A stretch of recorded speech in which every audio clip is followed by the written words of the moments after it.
네, 정치권의 허심탄회한 속내를 들여다보는 시간입니다. 각설하고 시즌2 현근택 변호사, 장성철 대구 가톨릭대 특임 교수 나오셨습니다. 두 분 어서 오세요. 안녕하세요. 네, 안녕하세요. 이제 저기 정권 교체된 지 한 2달 됐는데 네네. 저 보수파 패널인 저부터 소개시켜 주시는 게 어떻습니까? 맞아. 딴 데 그렇게 하더라. 야, 다시 하겠습니다. 장성철 대구 가톨릭대 특임 교수 그리고 현근택 변호사 나오셨습니다. 어서 오세요. 죄송합니다. 마치 NG가 난 듯 생방송이라 녹화가 아니어서 잘라낼 수가 없습니다. 그런데 아까 이제 이준석 대표는요. 네. 이게 오전에 네. 녹음 방송이에요. 네. 시간이 너무 길어서 네. 다소 편집을 해서 나가서 아까 왜 영상이 안 움직여 유튜브에서 많이 그러시던데 이 방송 끝나자마자 편집되지 않은 풀버전 네. 한 30분 정도 영상으로 보실 수 있다고 알려드립니다. 저희도 그거 봐야 되겠네요. 네, 보시면 뭐 조금 디테일한 얘기들이 더 있어요. 자, 마침 오늘 두 분이 키워드를 사람 이름으로 꼽아오셨는데 현근택 변호사님은 이준석, 장성철 교수님은 박지현 이렇게 네. 꼽아오셨습니다. 네. 자, 이준석 대표 인터뷰 어젯밤에 이게 징계 나오나 안 나오나 하고 오늘 저희는 뭐 첫 단독이니까 얘기 먼저 해보죠. 자, 현 변호사님 어떻게 들으셨어요? 한마디로 요약하면 네. 윤핵관은 나다. 아, 결론이. 그렇게 들렸어요. 약간. 그리고 네.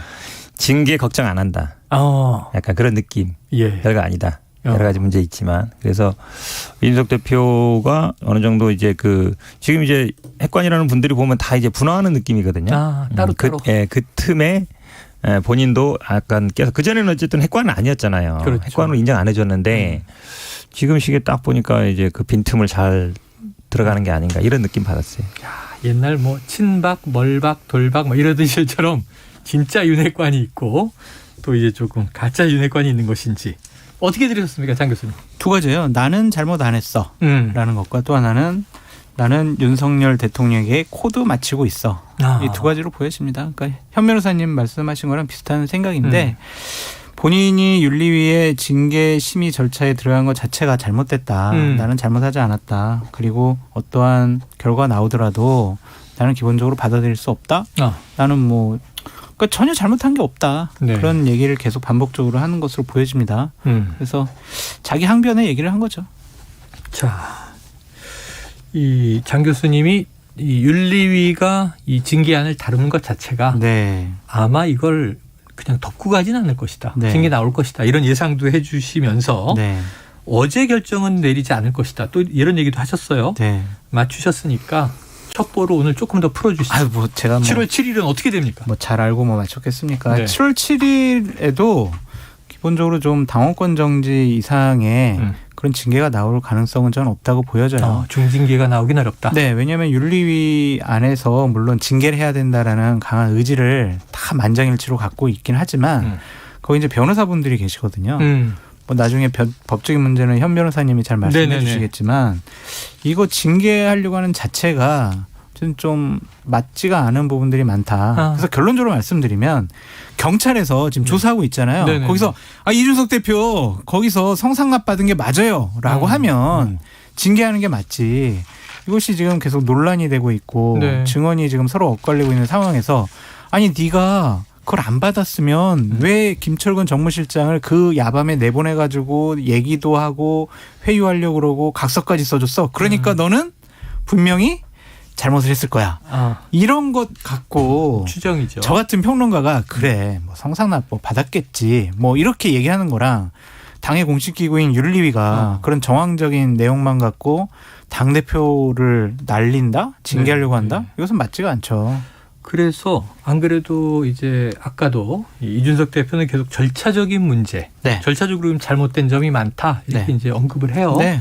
그런데다가 어제 상황을 보면 조금 묘한 게 자, 본안을 다루지 않고 증거인멸 교사를 다룬 것이다 이렇게 얘기를 하면서 네. 지금 사실은 이준석 대표 표현으로는 참고인으로 나간 김철근 정무실장을 갑자기 징계 개시한다 이런 얘기가 나오다 보니까 이건 징계의 의지가 확고한 건지 아니면 꼬리 자르기로 가는 것인지 이런 이 상반된 시각이 있어요. 제가 봐도 뭐 꼬리자기 수준이 같은데 절차상 안 맞죠. 네. 기본적으로 왜냐하면 징계 개시할지 여부를 결정하고 그다음에 징계 결정해야 되는데 네. 김철근 정무실장 말이 맞아요. 왜냐하면 네네. 참고인으로 증인으로 간 거거든요. 예. 그래서 뭐 1시간 반 동안 진술했단 말이죠.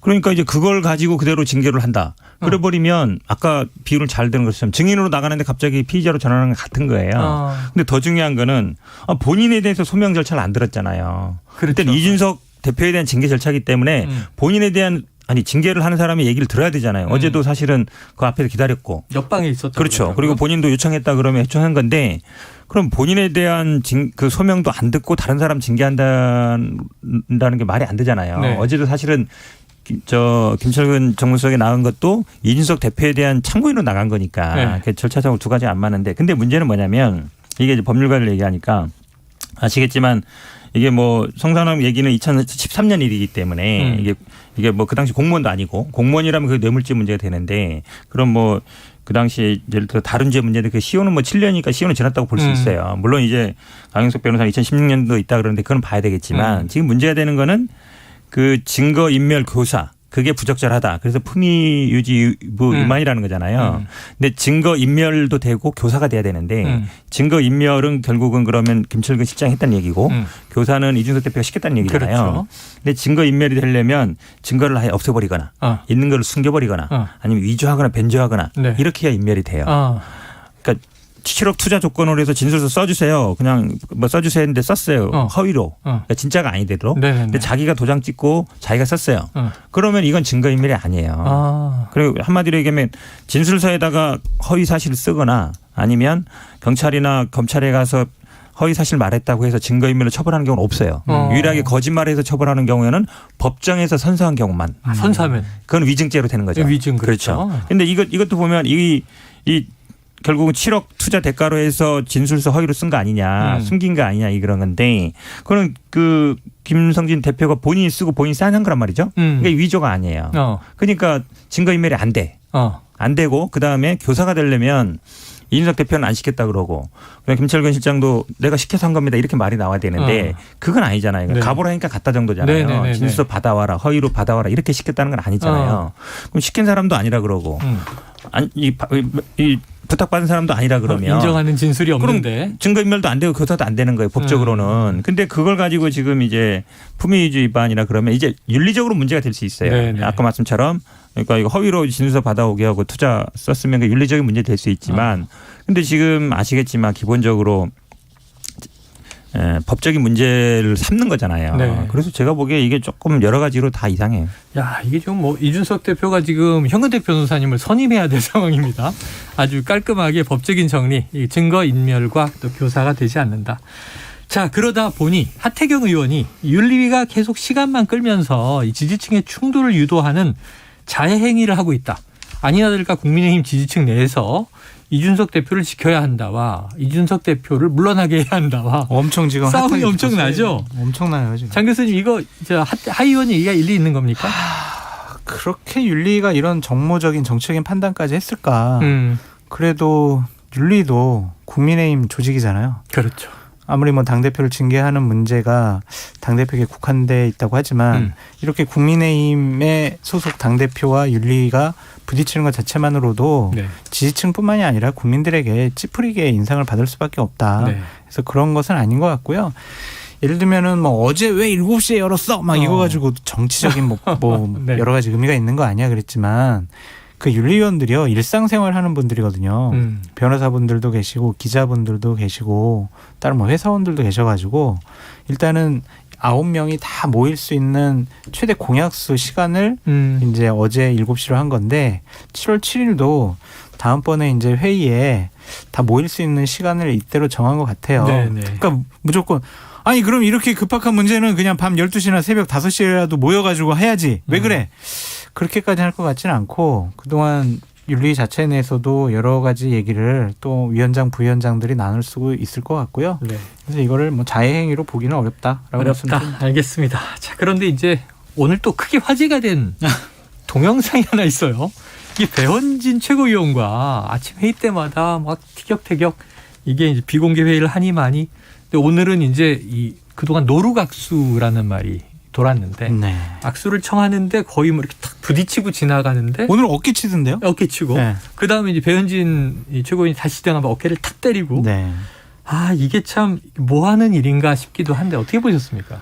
저는 기본적으로 배현진 최고가 잘못하고 있다라고 생각이 들어요. 왜냐하면 이러한 퍼포먼스를 통해서 계속 회자가 되잖아요. 회자가 되죠. 배현진 최고랑 이준석 대표랑 왜 그래? 왜 그래? 이거 자체가 둘에게 안 좋아요. 네. 그리고 최고위원이 공개적으로 딱 그 국민과 언론이 보는 앞에서 당대표에 대해서 모욕감을 주는 졸렬하다. 네. 이 표현 오늘도 이 대표가 또 끄집어냈습니다. 그런 표현을 쓰는 게 과연 맞는 것이냐. 그냥 그런 내용들은 그냥 비공개 회의 때 하는 게 맞지. 네. 공개적으로 저런 얘기하는 것은 창피 주기, 모욕감 주기 그거라고 보여줄 수밖에 없고 그렇다면 배현진 최고가 다른 정치적인 의도를 갖고 하는 거 아니야라고 또 비판받을 수밖에 없어요. 그러니까 새치 뭐 다른 많은 분들이 그러잖아요. 이제 윤핵관이 되려고 윤핵관의 입장에서 전면에 나서서 대표를 공격하는 거 아니야? 이런 또 정치적인 비판을 받고 있기 때문에 배현진 최고가 저는 잘못하고 있다라고 말씀드립니다. 알겠습니다. 저도 뭐 그 부분 동의해요. 네. 왜냐면 아침에 그 동영상 보면 참 이해하기 힘든. 굳이 갈 필요 없거든요. 그렇게 안 좋은데. 그럼 악수하러 갈 필요 없는 거예요. 약 올리는 거 아니에요? 네. 그리고 오다가 이게 제가 보기에는 오히려 뭐 둘이 느낌? 뭐 사적 감정이 있나라는 생각이 들 수밖에 없을 정도인데. 네. 근데 저도 동의하는 게 왜냐면 이분이 예전에 친홍이었잖아요. 네. 근데 이제 송파는 좋은 데거든요. 그러면 이제 나중에 친윤 이런 분들이 막 다 검사 출신 이런 분들이 와서 다 장악할 수 있어요. 네. 근데 충성경에 해도 좋은데 네. 그거는 안 보이는 데서 해야지. 국민들 보는 데서 이러면 네. 이게 서로 불편하죠. 제가 서로 보기에는 불편하고. 배현진 최고가 마음이 너무 급한 것 같아요. 예, 두 사람에게 다 득이 되지 않습니다. 그럼요. 정치인인데. 자, 다음 이슈로 넘어가 봅니다. 시간 안배를 칼같이 해보겠습니다. 앞서 이준석 대표 인터뷰 때문에 이제 첫 번째 이준석 다룬 거고요. 두 번째 키워드 박지현입니다. 이건 장승철 교수가 뽑으셨으니까 왜요? 네, 박지원 전 비대위원장이 이번 8월달 민주당 전당대회에 가장 주목받는 분이 될 수가 있다라는 루키다. 좀 생각이 듭니다. 네. 저는 기본적으로 박지원 비대위원장 이번 전당대회 때 최고위원으로 출마할 것 같아요. 그래요? 네, 왜냐하면 최강욱 의원 징계권과 관련해서 본인이 한 대략 보름 이상 침묵하고 있다가 네. 지금 거의 매일 SNS상에서 본인의 의견을 대변하고 있거든요. 얘기를 하고 있습니다.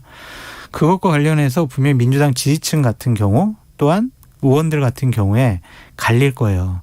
그래, 우리가 살아나가려면 우리 진보 진영 민주당이 다시 한번 수권 정당으로 살아나가려면 박지원 위원장 얘기가 맞을 수가 있어라고 생각하는 분들이 있을 거예요. 네. 물론 대다수는 지금 박지원 전 비대위원장 정말 가만 안 두겠어. 우리를 또 해코지하는구나라고 생각하는 분들이 많지만 30%라도 박지원 비대위원장의 생각과 판단에 힘을 실어주는 분들이 있다면 만약 이번 전당대회에 나가서 최고위원으로 당선이 된다면 저는 민주당이 바뀔 수가 있다.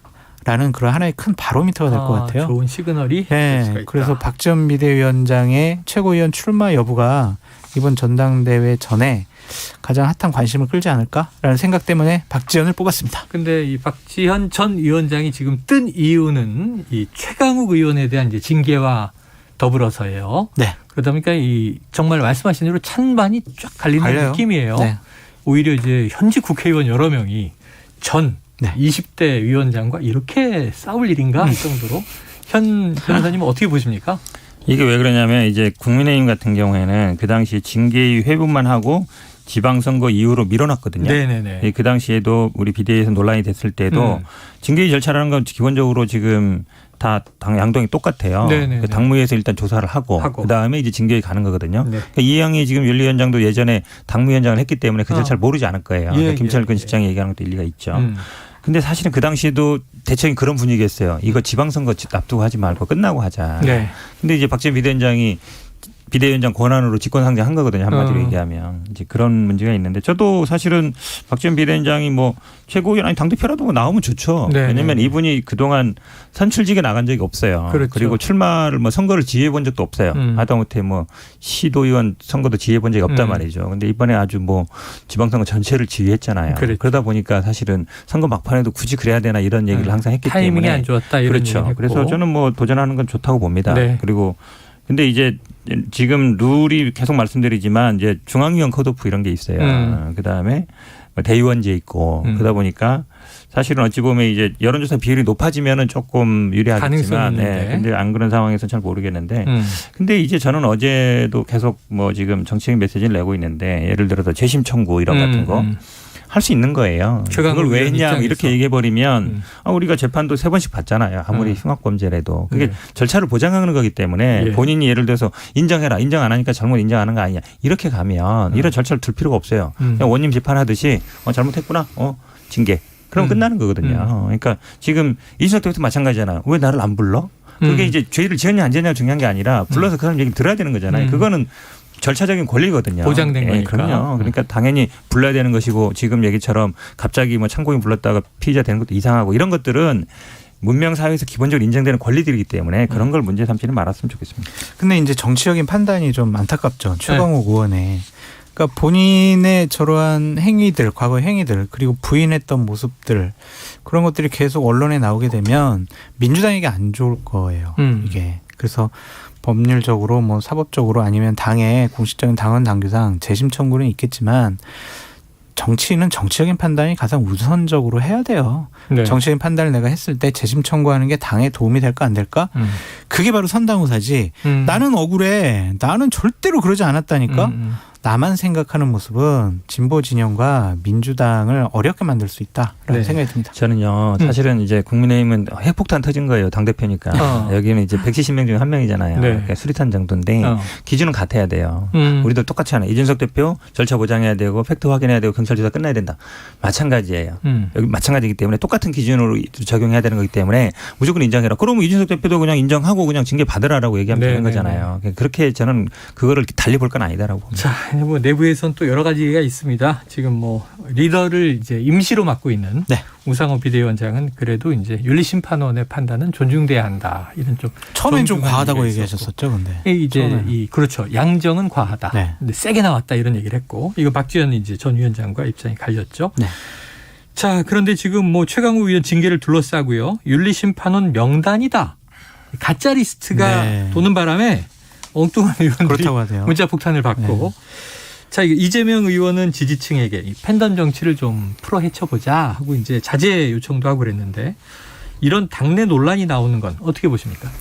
안 좋죠. 팬덤이 있어야 정치인이 중요한 정치인으로 자리 잡을 수 있는 건 맞아요. 근데 그 필요는 한데 팬덤이 자기를 좋아하는 정치인에 대한 응원, 성원, 격려 이것으로만 끝나야지 경쟁 후보, 경쟁자들, 경쟁 진영 이런 분들에 대한 혐오와 욕설로 나타나면은 이거는 안 돼요. 부작용만 더 나오게 되죠. 그러니까 민주주의 사회에서 민주정당에서 각자의 의견을 제시하는 건 좋지만 집단적으로 움직이면서 어떠한 압력 행위 아니면 폭력적인 행위, 그러니까 문자 폭탄도 저는 폭력적인 행위라고 보는 사람인데 집단적으로 그게 몰아붙이게 되면은요 합리적인 의사 결정, 합리적인 토론이 없어져 버려요. 무섭거든요.